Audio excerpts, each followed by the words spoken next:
Hi friends, ಎಲ್ಲರಿಗೂ ನಮಸ್ತೆ. Welcome back to my channel. ಸ್ನೇಹಿತರೆ, ಇವತ್ತು ಅಂಡರ್-19 ವರ್ಲ್ಡ್ ಕಪ್ ಮ್ಯಾಚ್ ಇದೆ. Under nineteen world cup final match ಇದೆ. ಅದು ಯಾರ್ಯಾರ ಮೇಲೆ ಅಂದರೆ ಇಂಡಿಯಾ ವರ್ಸಸ್ ಆಸ್ಟ್ರೇಲಿಯಾ ಮೇಲೆ. ಸ್ನೇಹಿತರೆ ನೋಡಿ, ಈ ಅಂಡರ್-19 ವರ್ಲ್ಡ್ ಕಪ್ಪಲ್ಲಿ ಇಂಡಿಯಾ ಎಷ್ಟು ಬಾರಿ ಗೆದ್ದಿದೆ, ಆಸ್ಟ್ರೇಲಿಯಾ ಎಷ್ಟು ಬಾರಿ ಗೆದ್ದಿದೆ ಅಂತ ನೋಡೋದಾದರೆ ಇಂಡಿಯಾನೇ ಜಾಸ್ತಿ ಬಾರಿ ಗೆದ್ದಿದೆ ಸ್ನೇಹಿತರೆ. ಸುಮಾರು ಒಂದು 5 ಬಾರಿ ಗೆದ್ದಿದೆ ಇಂಡಿಯಾ. ಆಸ್ಟ್ರೇಲಿಯಾ ಒಂದು 3 ಬಾರಿ ಗೆದ್ದಿದೆ ಅಷ್ಟೇ. ಪಾಕಿಸ್ತಾನ 2 ಬಾರಿ ಗೆದ್ದಿದೆ. ಇಂಗ್ಲೆಂಡ್ ಒಂದು ಸಲ ಗೆದ್ದಿದೆ ಸ್ನೇಹಿತರೆ. ಸೌತ್ ಆಫ್ರಿಕಾ ಒಂದು ಸಲ, ವೆಸ್ಟ್ ಇಂಡೀಸ್ ಒಂದು ಸಲ ಗೆದ್ದಿದೆ.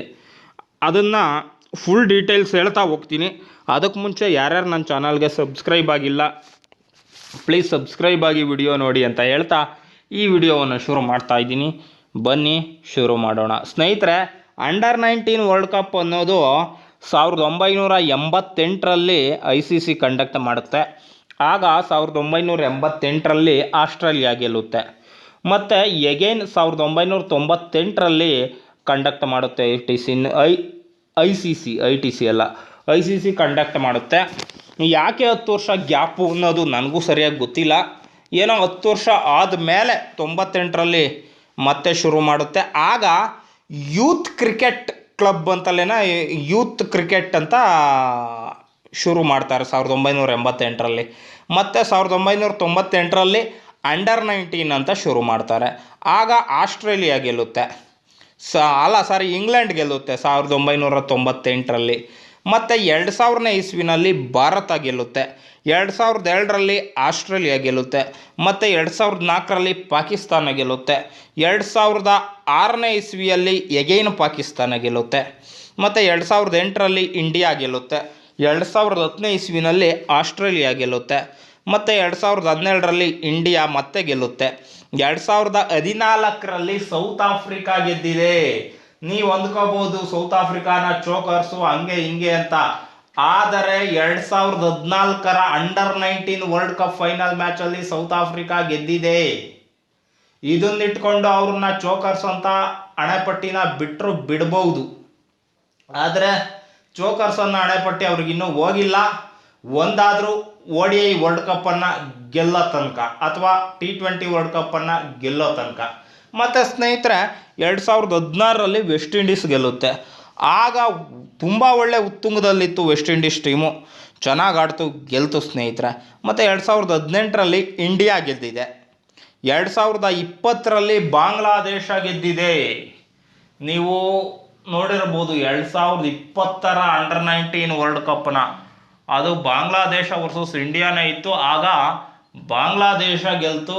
ಮತ್ತು ಗೆಲ್ತಿದ್ದಂಗೆ ಅವ್ರದ್ದು ಏನೊಂದು ಇದು, ಯಾವತ್ತೂ ಗೆಲ್ದಾರೆ ಯಾವತ್ತಾರ ಒಂದಿನ ಗೆದ್ದುಬಿಟ್ರೆ ದೊಡ್ಡದಾಗಿ ಏನೋ ಒಂದು ಆಗುತ್ತಲ್ಲ, ಆ ರೀತಿ ಸೆಲೆಬ್ರೇಟ್ ಮಾಡಿದರು ಅವರು. ಇರಲಿ, ಅವ್ರೇನಾರ ಮಾಡ್ಕೊಳ್ಳಿ ಚೈಲ್ಡುಗಳು.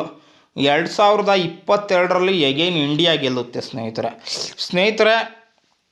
ಈಗ 2024ರಲ್ಲಿ ಇಂಡಿಯಾ ವರ್ಸಸ್ ಆಸ್ಟ್ರೇಲಿಯಾ ಫೈನಲ್ಲಿಗೆ ಬಂದಿವೆ. ಈಗ ಯಾವುದು ಗೆಲ್ಬೋದು ಏನು ಎತ್ತ ಅಂತ ಹೇಳಲಿಕ್ಕೆ ಆಗಲ್ಲ. ಎಗೈನ್ ಇಂಡಿಯಾನೇ ಫೈನಲಲ್ಲಿ ವಿನ್ ಆಗುವಂತಹ ಎಲ್ಲ ಒಂದು ಹೋಪ್ ಇರುವಂಥ ತಂಡ. ಯಾಕಪ್ಪ ಅಂತಂದರೆ ಇಂಡಿಯಾದ ಇದುವರೆಗಿನ ದಾಖಲೆಯನ್ನು ನೋಡಿದರೆ 2023ರಲ್ಲೇ ಪುರುಷರ ಇದರಲ್ಲಿ ರೋಹಿತ್ ಶರ್ಮಾ ಅವರ ಕ್ರಿಕೆಟಲ್ಲೇ ಗೆಲ್ಲಬೇಕಿತ್ತು. ಆದರೆ ಏನೋ ಮಿಸ್ ಆಯಿತು ಸ್ನೇಹಿತರೆ. ಆದರೆ 2024ನೇ ಅಂಡರ್-19 ವರ್ಲ್ಡ್ ಕಪ್ಪಲ್ಲಿ ಪಕ್ಕಾ ಗೆಲ್ಲುತ್ತೆ ಅನ್ನೋ ಭರವಸೆ ಇದೆ. ಮತ್ತು ಈ ಎಲ್ಲ ಮಾತುಗಳ್ನೂ ಹೇಳ್ದಂಗೆ ಇನ್ನೊಂದು ಮಾತನ್ನು ಜ್ಞಾಪಕದಲ್ಲಿ ಇಟ್ಕೋಬೇಕು. ಅದೇನಪ್ಪ ಅಂತಂದರೆ, ಫೈನಲ್ ಮ್ಯಾಚು ಅಂತ ಬಂದಾಗ ಆಸ್ಟ್ರೇಲಿಯನ್ನರೇ ಒಂಥರ ವಿಭಿನ್ನ ರೀತಿಯಲ್ಲಿ ಕಾಣ್ತಾರೆ. ಅವ್ರು ಆಡೋ ಸ್ಟೈಲೇ ವಿಭಿನ್ನ ರೀತಿಯಲ್ಲಿ ಇರುತ್ತೆ. ಅವರು ಆಲ್ಮೋಸ್ಟ್ ಫೈನಲ್ಲಿಗೆ ಬಂದು ಸೋತಿರುವಂಥದ್ದು ತುಂಬಾ ಕಡಿಮೆ. ನಮ್ಮ ಇಂಡಿಯಾ ಟೀಮ್ ಆದರೂ ಫೈನಲ್ಲಿಗೆ ಬಂದು ಸೋತಿರೋದು ತುಂಬ ಇದೆ, ಫೈನಲಲ್ಲಿ, ಸೆಮಿಫೈನಲಲ್ಲಿ. ಆದರೆ ಆಸ್ಟ್ರೇಲಿಯಾ ಅಂತಹ ಒಂದು ಮುಖ್ಯವಾದಂತಹ ಕಾಲಘಟ್ಟದಲ್ಲಿ ಸೋತಿರೋ ಉದಾಹರಣೆ ತುಂಬಾ ಕಡಿಮೆ ಇದೆ. ಆದ್ದರಿಂದ ಆಸ್ಟ್ರೇಲಿಯಾ ತಂಡವನ್ನು ಕೂಡ ಕಡೆಗಣಿಸುವಂತಿಲ್ಲ. ಅದನ್ನು ನೀವು ಅರ್ಥ ಮಾಡ್ಕೋಬೇಕು ಅಂತ ಹೇಳ್ತೀನಿ ಸ್ನೇಹಿತರೆ. ಇಷ್ಟೇಳಿ ಈ ವಿಡಿಯೋವನ್ನು ಮುಗಿಸ್ತಾ ಇದ್ದೀನಿ. ನಿಮಗೇನು ಅನಿಸುತ್ತೋ ಈ ವಿಡಿಯೋ ಬಗ್ಗೆ ಕಾಮೆಂಟ್ ಮಾಡಿ. ಮತ್ತು ಇನ್ನೊಂದು ವಿಡಿಯೋದಲ್ಲಿ ಮತ್ತೆ ಸಿಗೋಣ.